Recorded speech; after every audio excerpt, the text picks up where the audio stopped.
Good afternoon, everyone, and welcome to Rise Against Hate's virtual Pride event featuring talented guest speakers who are here to teach you more about your rights and their experiences. If you have any questions, feel free to stay around at the end and we will provide the contact information if you want to get in touch with one of our amazing speakers. So thank you everyone for your willingness to speak at such an important event, and I look forward to learning more. We're going to go ahead and start off with Don McCarthy. All right, hello and welcome. Hello everyone, my name is Don McCarthy. They saved the worst for first, so I do apologize. I am the managing attorney at the law firm RK Shore. My specialty is employment law discrimination. The purpose of today's event is I just want to take some time out of our weekend here to give you what I call a first aid kit. God forbid you or anyone you know is the victim of a hate crime. Employees have certain rights, and unfortunately, many times when people are struck by something so horrible, the last thing you're thinking of is, how do I protect myself at work? You're thinking, just get better, cooperate with law enforcement. But I want to give you that other piece, which is how to help protect yourself at work. Just a few friendly reminders, as I do apologize, as an attorney, we always have disclaimers. All laws and regulations discussed are subject to change, amendment, or deletion. Always consult with a lawyer for updates. Some content is provided through third-party sources. Please self-verify or preferably consult with a lawyer for the accuracy of all third-party sources. And lastly, but not leastly, this presentation does not create and is not intended to create an attorney-client relationship between the viewer or listener and the presenter or presenters. So, starting with the overall arching, there are a bunch of federal laws that protect workers and employees against discrimination in the workplaces. The one that applies to sexual orientation, gender identity, is Title VII. Now, Title VII, unfortunately, did not always do that. Title VII used to only apply to race, gender, sex, national origin, ethnicity, color, religion. But the Supreme Court, in a wonderful opinion, Bostock v. Clayton County, Georgia, decided literally in 2020, so only a year ago, it rightfully extended Title VII to cover employees based on their sexual orientation and gender identity. The ADA, which protects employees who have pre-existing conditions, this can be physical injuries, mental health conditions that restrict thinking or physical movements, genetic diseases, and other serious infirmities. It also protects you when an employer mistakenly thinks you have a pre-existing condition, even when you don't. It's called perceived disability. The ADEA, which protects workers of 40 and over. All the above laws apply to employers with 15 or more employees. I will just mention here that some of the states have laws as well that cover these same areas to protect employees. And some of those laws either have no size requirements, so they apply to all employers, or some of them have a smaller size requirement than the 15 or more for the following laws we just mentioned. So it's always good to consult with an attorney in your local jurisdiction, because sometimes even if the federal law doesn't cover it, there's a state or local law that may. And all these laws also have an anti-retaliation provision to protect employees who speak up in the workplace or seek a reasonable accommodation. And when I say speak up, it's not just speaking up for yourself. It also could be speaking up for another person whom you see that's being discriminated against, or giving information to the EEOC, a state agency, and or to an attorney to help protect your rights or someone else's rights. So the retaliation provisions in those laws can be very broad. And since I do love our veterans, I always share this with every presentation I do. There's a special federal law called USERRA, where an employer may not fire you, fail to promote you, deny you reemployment, or any benefit in the workplace if the decision is motivated by your current or past military service in any branch of the United States Armed Forces, or you're applying or have applied for membership in the Armed Forces. An employer cannot retaliate against you or anyone helping the military protected employee from exercising her or his rights. There's no statute of limitations on lawsuits under USERRA. And unlike many of the other laws we just mentioned, Title VII, ADEA, USERRA does not require you to file a charge with anyone. You can go right to court if you wish. Service members and veterans, I always mention this, unfortunately many, and I do know a few friends who are veterans as well, they do suffer from pre-existing conditions, so PTSD being a very popular one for our service women and men. Keep in mind that there might be more than one law that protects you. So, for instance, you might be protected under USERRA, but you also might be protected under ADA as well. So that's one really important thing to keep in mind, that many of these laws, you have multiple protections under multiple different laws. So just some examples of the faces of discrimination. Are you being fired, refused to be hired or promoted, paid less without justification, being written up for things you didn't do, or policies at the workplace are being forced more harshly on you or someone in a protected class when compared to others? Do you hear offensive jokes, slurs, or offensive displays, being given the cold shoulder at work, and this is really, I actually had a case with this, where someone had their legal name changed to match their gender identity and expression, and the employer refused to refer to him by his chosen name, still referred to him by his birth name. And he had to fight for over 2 years to finally get the employer to do that. It just baffles my mind. You're supposed to judge people by merit and who they are, based on just their work. You're not supposed to hurt people or judge people by a protected class. I don't understand what benefit the employer was trying to get out of it, but I do unfortunately have to mention that because I've heard that more than once, which is really scary, sitting where I am to hear that. But now I want to shift kind of to the ways to protect yourself from discrimination at the workplace. Number one, complain in writing to the Human Resources Department upper management. And I bold and underline in writing. I can't tell you how many times potential clients or clients call into our firm and they say, yes, I complained. And they said, okay, well, who'd you complain to? Oh, I complained to so-and-so. We had a verbal conversation. You reach out to the employer and they say, oh, we don't remember that. It happens all the time. To prevent that from happening by sending a letter, or even better, an email, which time, date, stamp, and everything else, you could also use the read receipt feature. Obviously, if they respond to it, you can show that they got it. That takes away that whole argument. Oh, we never got the protected activity. Oh, yes, you did. Look, I have your read receipt here. I have you responding to it here.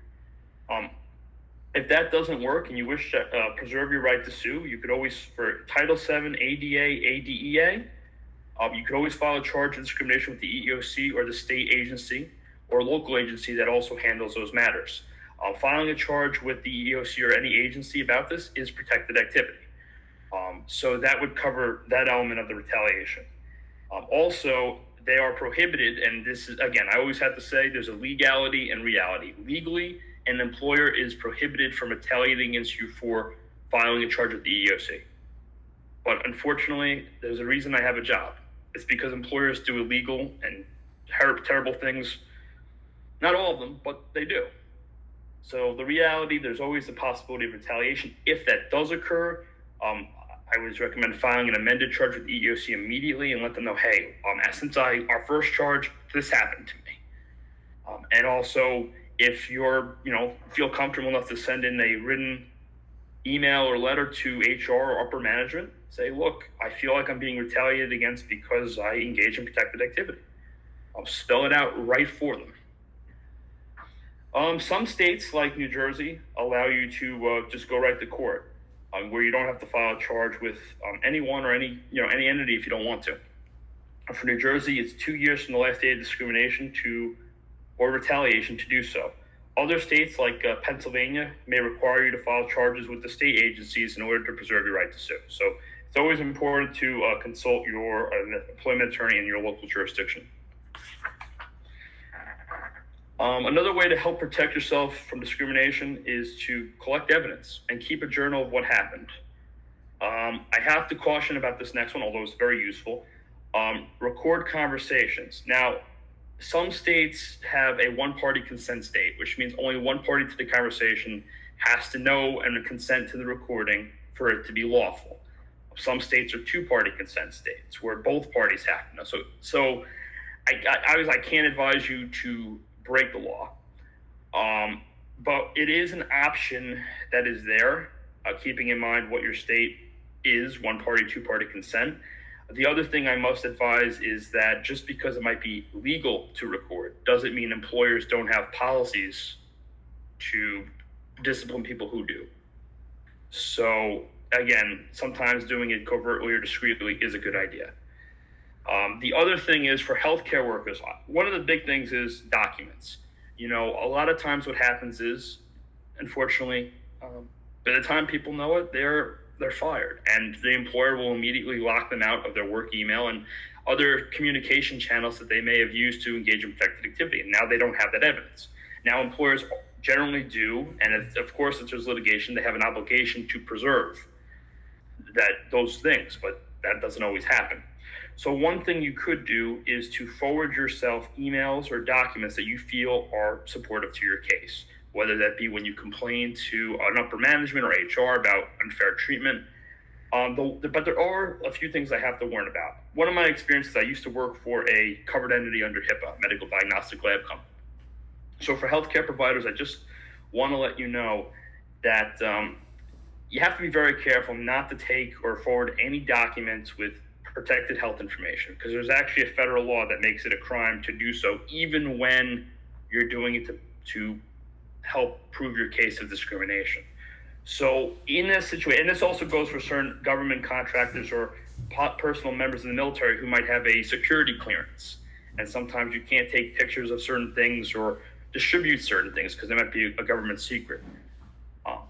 The best thing to do is don't take the documents, but try to write down what they are. And when I say that, sender, recipient, subject line, if the subject line is not the protected information, which you can't have, just to give your attorney the idea of what you're talking about, so they know what to look for when the case progresses. And then last but not least, of course, you could always contact an employment lawyer. And even if you haven't been fired yet or put on unpaid leave, it's a good idea to maybe have an employment lawyer involved to help guide you through the issues that come up when you're still employed and are facing discrimination. Now, this next part of my presentation is more focused on the hate crime itself and when the hate crime is happening. And I have to give credit to my peers, Rafael Castro and Robert Graff. I myself, as I'm a former law clerk with the Monmouth County Prosecutor's Office, they are also former prosecutors in Pennsylvania. So I got to give them some credit for this next part. When a hate crime is happening, first and foremost, your safety, get to a safe place. And when you're in a safe place, call 911 for help and make noise to alert other people as to what's going on. A lot of attackers are cowards.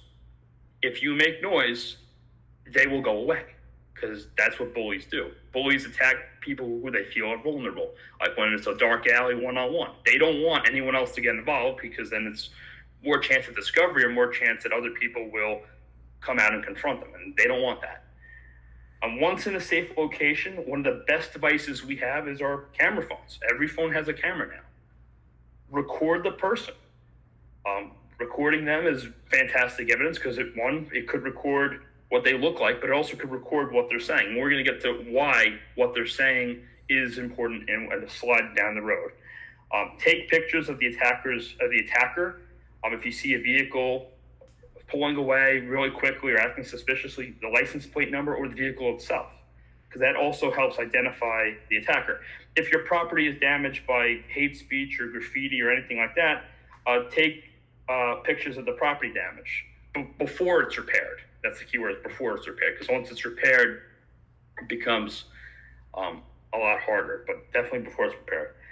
If you're in a confrontation with the perpetrator, the parts of the body to focus on are the perpetrator's head, chest, and arms, because those are some of the body parts where people's distinguishing features are. For example, eye color, hair color, maybe scarring, or and for the chest and arms, like maybe a logo on their shirt. Maybe they'll have a logo of a hate organization there, so you'll help identify who this is that's doing this. And arms, obviously, arms and chest, or even neck area could have like tattoos, which again would help identify the person. After the hate crime, do what you're comfortable with. Contact police and local prosecutors if you feel comfortable. If you remember something about the attack or incident, this is very similar to when you're facing discrimination in the workplace, write it down. Many times you'll remember things as time goes on. So it's important to actively jot these notes down because you don't know what will be helpful to help catch the perpetrator. Remember your steps, remember where you are, because many businesses have surveillance cameras outside and maybe they caught portions, if not all, of the incident. Also, watch the news. Watching news because, again, a lot of these cowards act in a pattern. They don't do this isolated. So it's very possible they victimize other people. And last but not least, if you do have videos, audio recordings, or pictures, back them up or download them to another device. Again, sometimes with our cell phones, this happens to a lot of my friends. We have iPhones, we drop them, the screen shatters, we run over them with our cars, they get stolen. This way, you still have that evidence. If your phone or recording device goes missing, you still have it somewhere. As always, details are very important, and this is what I was talking about before, which was very important to have your eyes and ears open and record if you can. Many jurisdictions, like New Jersey, have criminal laws specifically for hate crimes. In fact, New Jersey, for example, that's the law I cited in my presentation, is called bias intimidation. It's actually a separate crime, a degree higher than the offense that it's coupled with. It's not mergeable, meaning that, even if there's it doesn't merge into for a lesser crime. So it's that crime and the battery or assault, not combined into one, which means more jail time for the perpetrator. And also there's other things that come along with that. In New Jersey, a judge, instead of just jail time, can also impose mandatory diversity programming and counseling to help, remove the bias from the perpetrator. Sometimes the perpetrators, unfortunately, are maybe brainwashed or influenced by people who are just evil. And sometimes by having a conviction for bias intimidation, we can actually help make sure that this person gets help and doesn't do this to someone else, bluntly. And the best type of hate crime is the one that doesn't happen. Now I'm going to talk about the last part of my presentation, which is your right to recover. Now, employees have rights at the workplace to recover from an out-of-work hate crime. I'll just list some statutes that cover that. FMLA, some jurisdictions like New Jersey, Philadelphia, and the city of Pittsburgh have what's called paid sick leave. ADA and state laws for pre-existing conditions. State family leave acts. And some businesses will also provide, even though they may not have to, they may provide their own leaves for employees. So it's always good to contact HR and say, hey, and just say what leaves are available. If you feel comfortable going into more detail, do so. If not, you could always just say what leaves are available for employees. So let's talk about first the Family Medical Leave Act. The Family Medical Leave Act is a federal law that applies to employers who have 50 or more employees in at least 20 work weeks. Eligible employees you have to have about 1 year of job tenure. You have to have worked at least 1,250 hours for the employer during the 12-month period immediately preceding the leave, and the employer has to have 50 or more employees within 75 miles of the location where you work. The importance of FMLA is FMLA gives you 12 work weeks of unpaid leave in a 12-month period for you to take care of your own conditions, the conditions of your spouse, your partner, your child, your parent who has a serious health condition. Also, it helps you take care of children or it really is a great law. I can't really say enough about it. Now, the best part about it is it can be taken as a block of time, like weeks on end, or it can be taken intermittently, a day or two scattered throughout the year, whenever you need it. It does require you to submit some documentation from either a physician or psychologist to support the leave.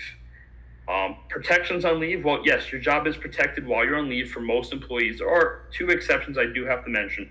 One is for what the law considers highly paid individuals, and that exception only applies if the employer gives you prior notice that they may be eliminating your position.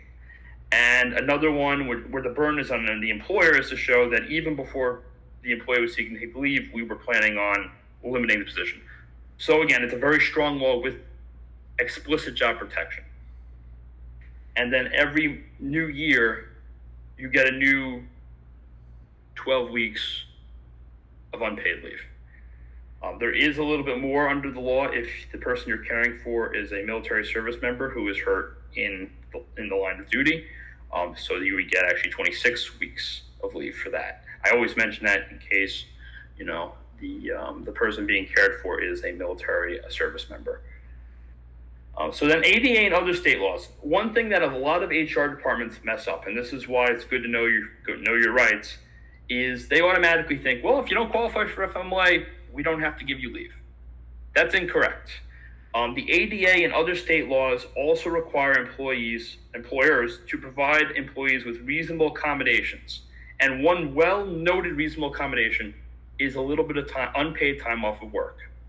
So if an HR person says, well, no, you've only been here for 6 months, you say, well, no, there's the ADA, there's NJ-LAD, there's PHRA. There's other laws that allow me to take unpaid leave.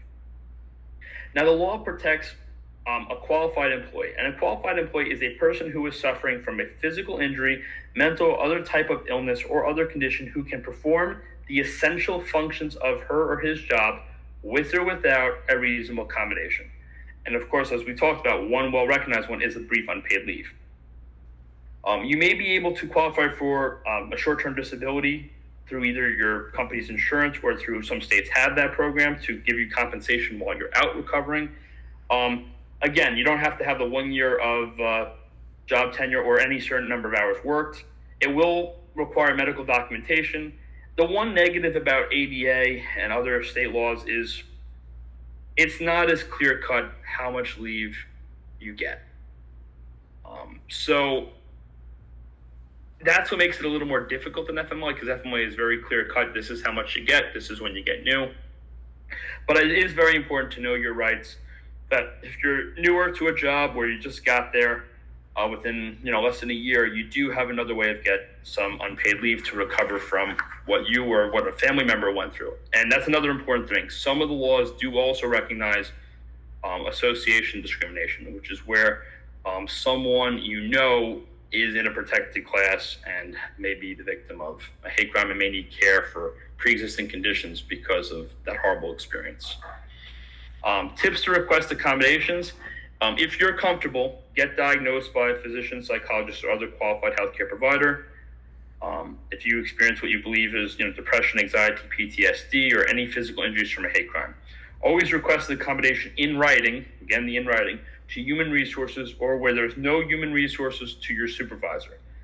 Don't be afraid to follow up with them. If you don't get a timely response, follow-up is generally key.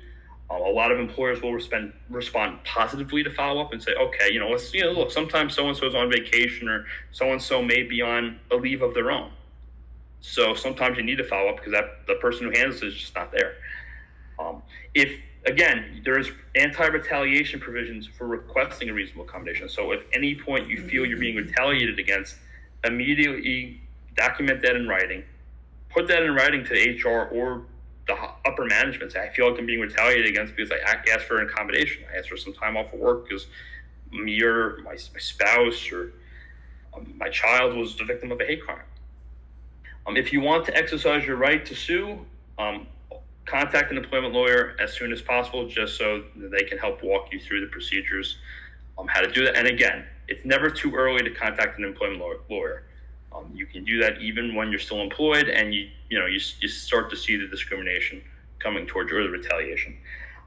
In conclusion, just a few parting words. Love conquers hate, and there, for every one person that hates, there's 100 people who love you for who you are, and there's more people who love you than people who hate. So you have a whole support network of people who care about you. And the reason I always mention that is because after being the victim of a hate crime or having someone close to you be the victim of a hate crime, sometimes there's a feeling of isolation, and rightfully, understandably so, because it's not only physically damaging, mentally, it's really personal. But just always remember, you have a community of people who love you and care about you. And the only thing I ask you to do today is, if you can spread what you learn here to at least one other person, And the reason I say one other person is because slowly, even one person at a time, the more people who know about this little first aid kit of knowledge, the more people are protected. God forbid they become the victim of a horrible hate crime. So again, I really appreciate everyone's time today, and I will turn it over to the next speakers. Fantastic. Thank you so much. And now we're going to hear from some guest speakers at the EEOC. All right, and first I just want to say thank you for having us. It was just, it's an honor to be here, for you to request our presence, especially during June, as we honor National Pride Month. So I just want to say thank you first for that. And Don, very informative information. So I tried to take notes so I didn't overlap anything, because a lot of what we say does overlap. It's just the content. So anyway, as long as everybody can see this, I'm going to go ahead and move forward.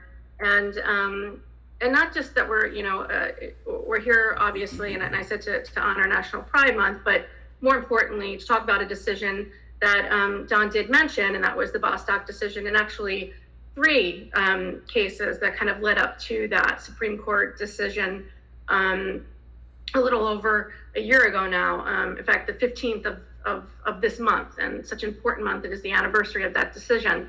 So first I want to tell you just a little bit about our agency, for those of you who don't know us, and where we're from. It's the United States Equal Employment Opportunity Commission, and we are the federal agency that's tasked for, enforcing these federal laws. And Don mentioned a few of them in there, and I'll try to go over them, and we'll probably spend more time with Title VII and the ADA as we navigate through. But we're responsible for enforcing those federal laws that make it illegal to discriminate. It could be an applicant, it could be a current employee, a former employee, but on a protected basis underneath one of the laws. And with respect to, Title VII, we're looking at a person's their race, their color, their religion, their sex, including pregnancy, and now, as part of that umbrella of sex, their transgender status, or their sex and their sexual orientation, as a result of the Bostock decision.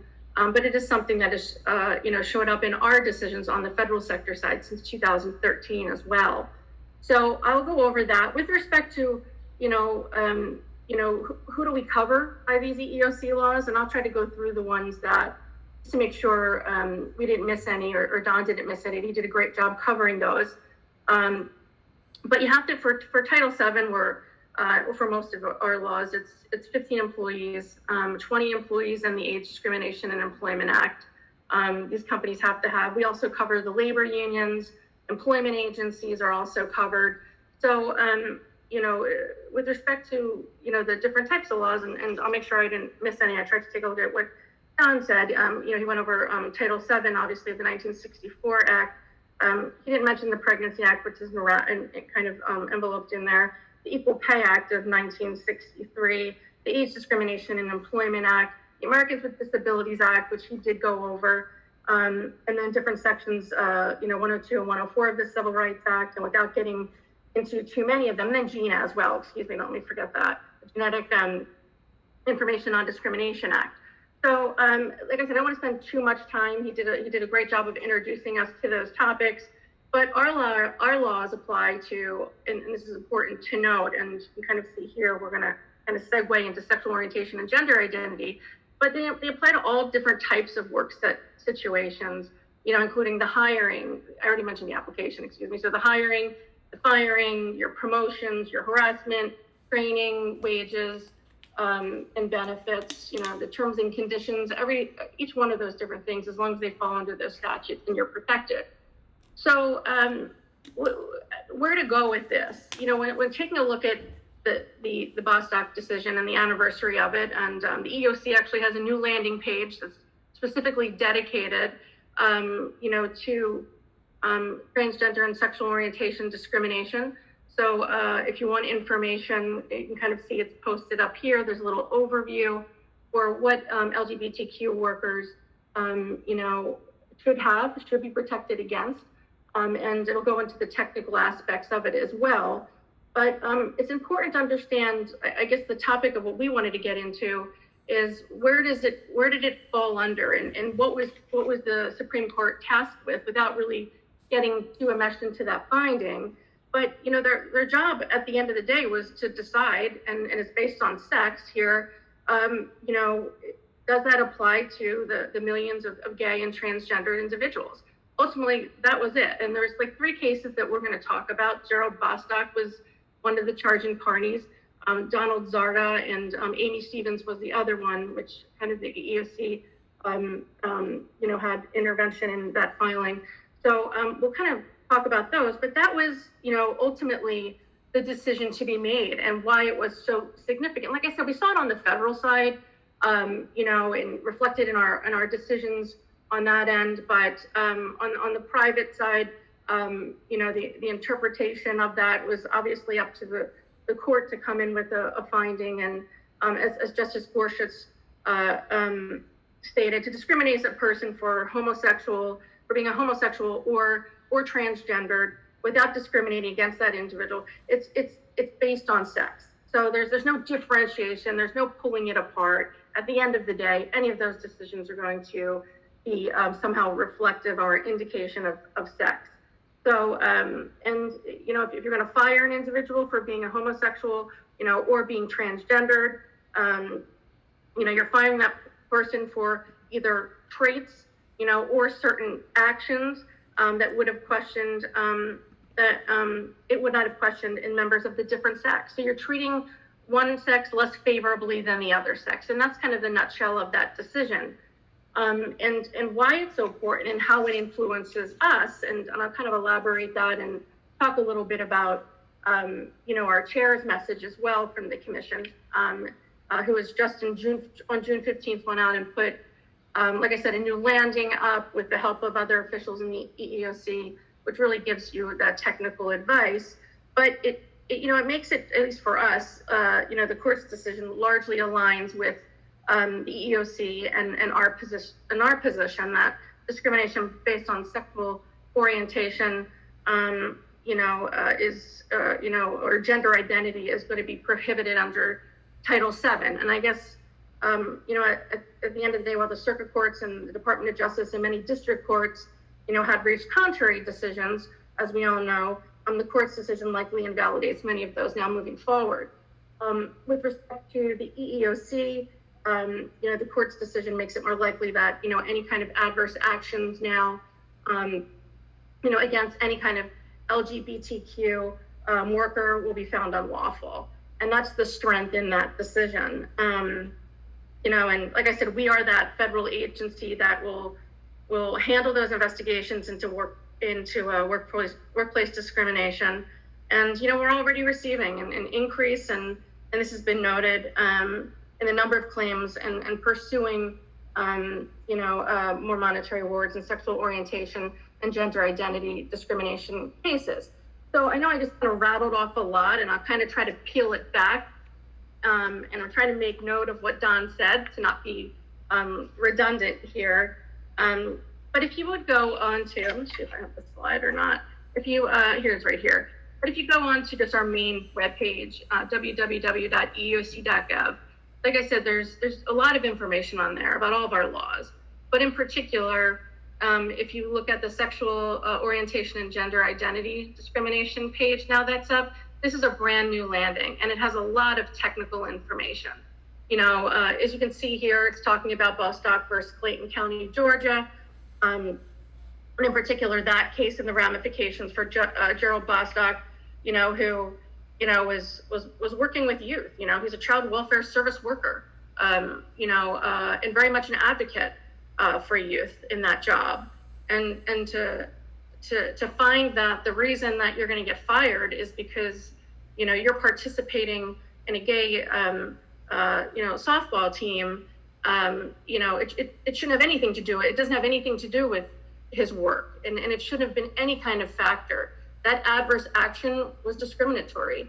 And the court stood behind, that it was based on sex. And like I said, for what he went through and how many years from the decision in 2000, or from his being fired in 2013, to a decision finally being rendered after going through the courts and not always receiving, obviously, favorable verdicts there. But, when getting to the Supreme Court and having that review in 2020, and, how hard those 7 years were.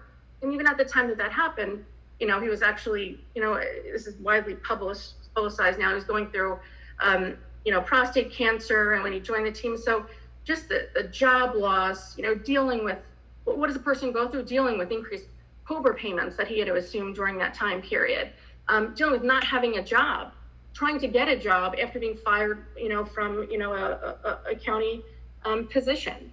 And luckily he did get picked up by the, the adult, division, but with significantly less pay. And to think that just because someone's gay, we subjected them to this adverse action that cost this individual so much, not only just emotional pain, but, just the years before he could finally get a decision through our system, and how, I guess, at the end of the day, thankful we are to see such a decision come out of the Supreme Court. So anyway, saying that, I know I'm going to be handing it over in a moment to Dilip, who's going to be talking, more about the other two cases, because there's really three cases that are kind of wrapped up in that Supreme Court decision. And unfortunately, when that decision, was rendered, only one of those individuals was still alive, and the disappointment in that. But for the millions of people, the current workers, the former workers, the young, the old, who are impacted by the results of their persistence and passion to see this all the way through, it's just commendable, and that's all I can say. Anyway, like I said, I'll hand it over to Dilip, but please, if you get some time, go to www.eeoc.gov, take a look. There's a lot of different information on there. There's technical guidance, what to do if you've been harassed, or how to know if you've been harassed, what qualifies as being harassed, is it persistent, is it pervasive discrimination, and all of the different types that you could encounter, whether it's name calling, not using your correct pronouns, repeatedly, and for them to try to make a point, a harassing point, but we'll talk about those coverages also with respect to bathroom facilities as well, where we fall on those, and kind of that recent change and technical guidance on that issue as well. So, well, I know I just said a lot of information. I think it's important for us to be here today for this outreach, and for people to know that our agency's here. And John will talk later on about how would you file a charge of discrimination if you were discriminated against. So with saying that, I will go ahead and hand it over to Dilip. And so, Karen just talked about Bostock, and she also just talked about these two federal sector cases, Lusardi versus Department of Army, where, EEOC made a decision, which, kind of showed that somebody who's transgender is covered based on sex under Title VII. And Karen, do you mind going to the next slide real quick? Because these two cases back to back, Baldwin versus Department of Transportation, these were federal sector cases where, a federal agency failed to select somebody because of their sexual orientation, and EEOC, after the applicant went through the federal EEOC system, the EEOC attorney examiner in that case made the decision that sexual orientation is covered under Title VII. So EEOC has taken a strong position, like Karen was saying earlier, that gender identity and sexual orientation are covered by Title VII. But the two cases that were decided concurrently with Bostock, like Karen was saying, were Harris Funeral Homes versus EEOC, and then Zarda versus Altitude Express. Next slide, please, Karen. Yep. Could you go back one more? Yeah. Cool.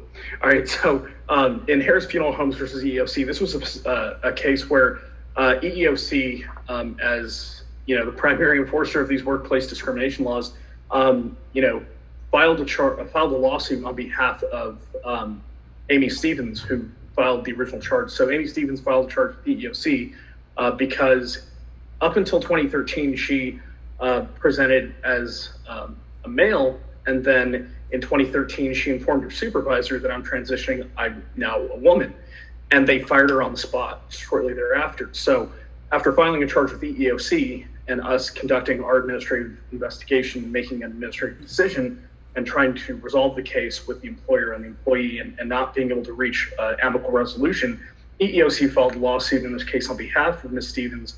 And at the same time that Bostock was decided, the Supreme Court also found that in Harris Funeral Homes that somebody who is transgendered is covered, and that firing somebody because of their transgender status is discriminatory under Title VII. So this is a great case, not only because it's a win for EEOC, but it's a win for transgender people, and it strengthens our position that transgender people are covered under Title VII, and that taking an adverse employment action because of simply their status is discriminatory. And Karen, next slide. And with Zarda versus Altitude Express, which was also decided at the same time, just knowing the story behind the fact that Mr. Zarda was a skydiving instructor and was flying skydiving tandem with a customer who complained of sexual harassment, and when he said, no, I wouldn't have done that because I'm gay, and that's when the employer fired him simply because he is gay. It's interesting because EEOC didn't take this case with him. The private attorneys general, the private attorney's sister, Mr. Zarda, and he ended up going to the Supreme Court. But while it was at the Second Circuit, the Department of Justice took a different position than EEOC, and EEOC is essentially holding our own position, which is that sexual orientation is covered by Title VII, and DOJ actually took a different position. And so it's just interesting that throughout these line of cases, EEOC has maintained that your sexual orientation is a covered status, that your transgender status is a covered status, and that they're all covered by Title VII. I think that's the special note when thinking about these three cases, is that EEOC, has always been on the forefront of making sure that employees and applicants' rights are asserted and protected. And so, while the but-for standard isn't necessary for Title VII, allowing this example of using Amy Stevens' case with the but-for analysis, we can show that Amy Stevens was assigned with sex male at birth. She identified as female. She was fired. If Amy Stevens had been assigned female at birth, she would have been, a female who identifies as female. And under these circumstances, Amy Stevens would not have been fired. And so if we use the but-for analysis that we would use for retaliation or for disability, it still works out at the end that at the end of the day, she was subjected to discrimination. And next slide. And so it really doesn't matter, in the orange and pink boxes up here on the screen, it talks about the employer's intent, but it really doesn't matter what the employer's intent is. If it turns out that, sexual orientation or gender identity played a role, any role in an employer's decision to take an adverse action against an employer applicant, then that would be prohibited under Title VII, and, EEOC would take the position that the law has been violated. And next slide. And so I'm just going to quickly talk about the ADA and its Amendments Act from 2008. I know Don kind of covered this earlier, but I just want to quickly just talk about some brief overview points about the ADA. While being transgender is not a disability, there may be gender dysmorphia. There also might be depression or anxiety that, is happening concurrent with somebody, either coming out or presenting finally as the gender that they want to be identified as.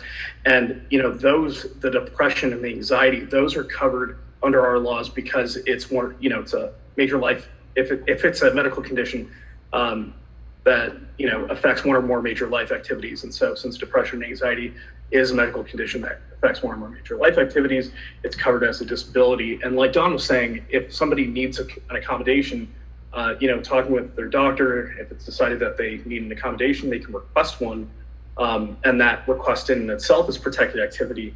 And an employer should engage in the interactive process, interactive process with the employer applicant to make sure that the employer applicant can perform the essential functions of the job with that accommodation or an alternative. And next slide, please. And so, looking at ADA disparate treatment or disparate treatment under the ADA, it's illegal to take a negative employment action against somebody because of their disability. And for example, if an individual is denied use of sick leave because of their disability, that would be discriminatory if others are allowed to use the same sick leave, for different kinds of disabilities. So these are, that's just an example of showing how, while the employer might say, no, we have sick leave, but they don't give it to everybody at the same time. And so now I'm going to turn it over to John, and John can talk about how to file a charge with the EEOC if you believe your rights have been violated. So if you are interested in filing a charge of discrimination, you may go to our EEOC website. So that is here. So our website is www.eeoc.gov. And so how would you get to the place where you could file a charge and start the process? So what you would do is you would click on employees and job applicants. Let's see here, okay. You would go to filing a charge. And just super quick, there's a lot of information here about our jurisdiction. So as stated here, the EEOC does cover discrimination that occurs in the workforce, in the workplace that it's related to race, color, sex, religion, including pregnancy, gender identity, and sexual orientation, national origin, age, a disability, and or genetic information. So what you would do is that you would just click on this link over here. Okay, and afterwards you would be able to create an account by registering. Just really quick, I just would like to let people know that within the states of Pennsylvania and New Jersey, one does have 300 days after the last act of discrimination to file a charge. So that is something to be mindful of. It's a fairly easy process. Thanks for your time. I appreciate it. Absolutely. Thank you so much. So much valuable information so far. And now we're going to go ahead and pass it over to Scott. Hi everyone, my name is Scott Sinkoff. I am the chief meteorologist over at WBOY TV in Clarksburg, West Virginia. So Don and I actually have been friends since childhood, and he asked me to come on and speak about my experiences. And I grew up in central New Jersey, which, it can be a very accepting place. However, moving around the country, my career and college experiences have taken me to parts of Georgia and Mississippi, North Dakota, and now West Virginia, which are definitely a lot more conservative, more not as friendly to the LGBT community in those areas. And especially over the past couple of years, I've definitely felt a little bit more unwelcome. And it's hard for me because a lot of people within the television industry, meteorology community, are, even if they are out with their friends and their family in the public eye, they're not. A lot of people are still quote unquote in the closet, even though they're not. It's hard because, one, there's still a lot of discrimination, not just with national media corporations and local media corporations, but also within local communities. And because of the state's localized states discrimination laws, it's still hard for people to work and be out and open. And that's the case in all the states I've worked in professionally: North Dakota, West Virginia, Mississippi, and in Georgia during my college internships over in Georgia. But it's the reason why it's important to be out like I am, because, for example, I was in the mall last year locally here in Clarksburg, West Virginia, and there's a saying in West Virginia: the more north you go, the more liberal it is, the more accepting it is. And that is true. However, there is still a lot of discrimination, because I got an email from a student. He was 13 years old, attends one of the local high schools here in North Central West Virginia, and he messaged me, "Hey, I saw you and your boyfriend holding hands in the mall. I don't ever see that here in West Virginia. So thank you for giving me the courage to see that someone that I see on TV can actually be just like me." And that made me think, maybe it is a good idea for me to be even more open about it, because I don't hide who I am on television. I'm out on TV and social media. I've been wearing a Pride lapel pin all month. I wore Pride rainbow tie, as well as LGBT, as well as trans awareness tie this month as well. And yes, I've had a lot of negative pushback, but like has been said over the past few speakers, for every one or two people that are against, there is 100 to 200 people who are for and who will back you, who will have your back.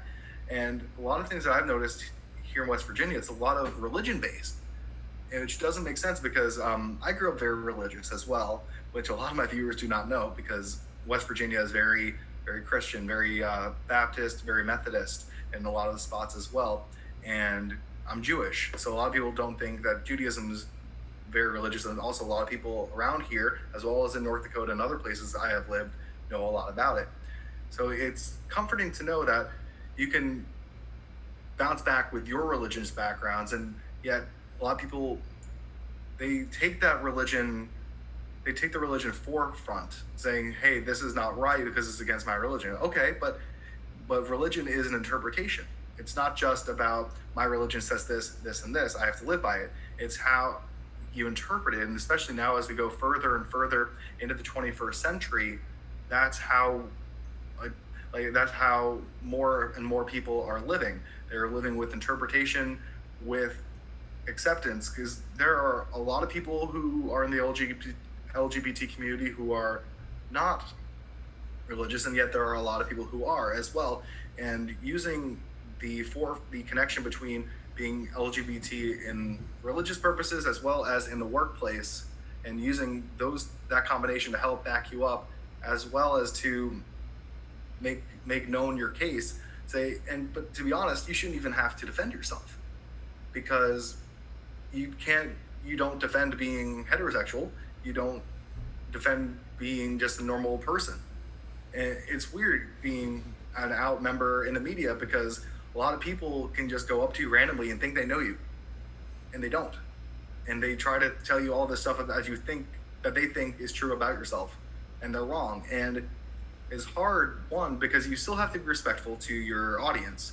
Because I'm on TV 5:30, 6, and 11, doing my weathercasts every single day in a very conservative portion of the state. West Virginia was the second highest per capita for Trump, and everyone's very conservative, but yet the tides are changing. It's not just, you can't go by conservative versus liberal. You can't go by heterosexual versus homosexual. It's all about interpretation, it's acceptance. And like Bob Dylan said, the times, they are changing. And there are a lot more attributes to being out in the media, being out in the workplace, and as a public figure as well, because you can actually make that difference. That one student, if I was out there, I was just being myself with my boyfriend in the mall and just holding his hand going out of Spencer's, and he saw me, and that made a difference in someone's life. And West Virginia, as some of us all might know right now, is the center of two very important Title IX cases with LGBT discrimination, and with especially in the schools and with school sports. And that's a big hot topic right now.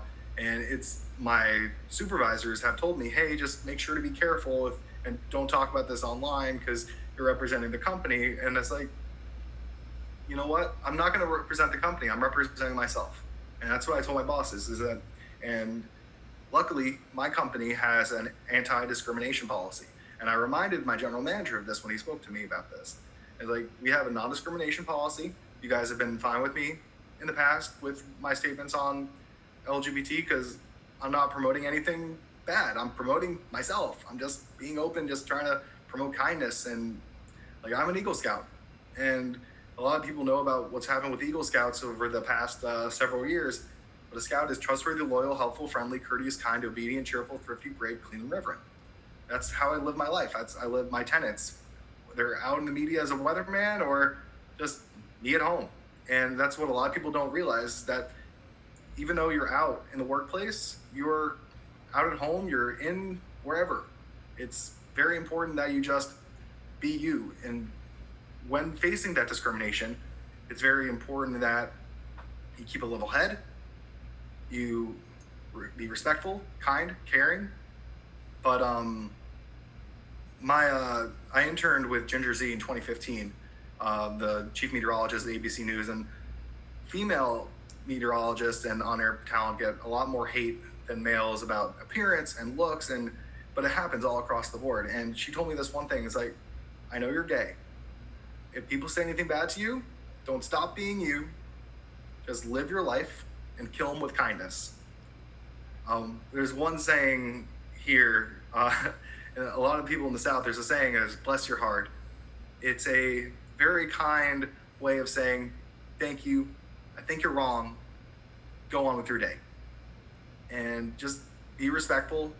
You don't even defend yourself, just be who you are in the workplace, and try to make sure that your company has your back too. Make sure you have that open dialogue with your supervisor, have that open dialogue with your coworkers, and say, hey, this is what I stand for. As long as you don't go overboard, as long as you don't go crazy, and just be that level head. And that's how you have to do. You have to kill them with kindness, keep that level head, be respectful, and represent yourself as a good, common human being. And that's how I live my day out in the media, and just being myself. And that's how you have to be. You have to toe that line, keep the balance, keep that communication, and just be yourself, plain and simple. That's all I have. Thank you. Awesome. Thank you so much. And who knows, maybe somebody else will see that, and then you'll inspire someone, and we'll continue going further. But definitely, that was a very powerful story. So I would like to thank all of our guest speakers for taking the time here to speak with us today here at Rise Against Hate, a 501c3 public charity. Today's event was very informative, and there will be more information attached. If any of the speakers have anything, we can provide it to the viewers. And thank you again.